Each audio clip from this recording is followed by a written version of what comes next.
जनाको हात मात्रै, छोरा मान्छेका हात मात्रै देखा पारेको थियो, त्यो शैतान थियो।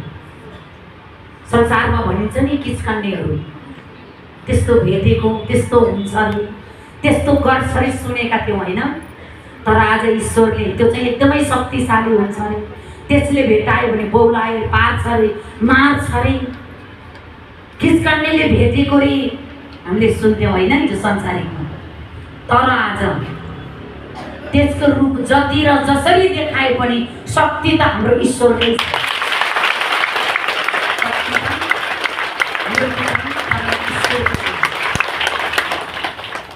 तर त्यहाँनिर उसको मार्ने तरिका थियो, सन्तानलाई सक्ने तरिका थियो, सन्तानलाई खत्तम पार्ने योजना थियो।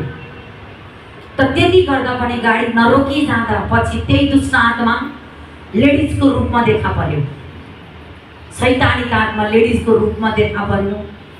तर पनि उहाँको आत्मा ईश्वरसँग भइ नै रह्यो। आखिर त्यही दुष्ट आत्मा हारेर जानु पर्यो। हामी एकै शब्द ईश्वर भन्दै काफी छौँ।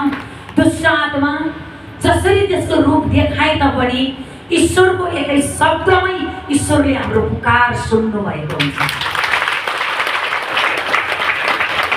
त्यही भएर आज हजुर हामीलाई आत्माको राज्य दिनुभयो। यो राज्य आत्माको राज्य, आत्माका कुरा हुन्छन् अनि आत्माको लागि खोराक दिनुभयो। आज क्यान्सर निको पारेर ईश्वरले हमेशा के गर्नुभयो त बल र तागत दिनुभयो। संसारको लागि क्यान्सर असम्भव छ, तर हाम्रो पिताको लागि क्यान्सर भन्ने दुष्टलाई हटाएपछि निको पारेर सम्भव पारेर ईश्वर जस्तो गर्न सक्नुहुन्छ भने परमान त्यस्तो मृत्यु थियो अगाडि। सायद संसारिकमा भइदिएको खाइदिन्थ्यो होला, त्यहाँ एक्सिडेन्ट पारेर या डर लगाए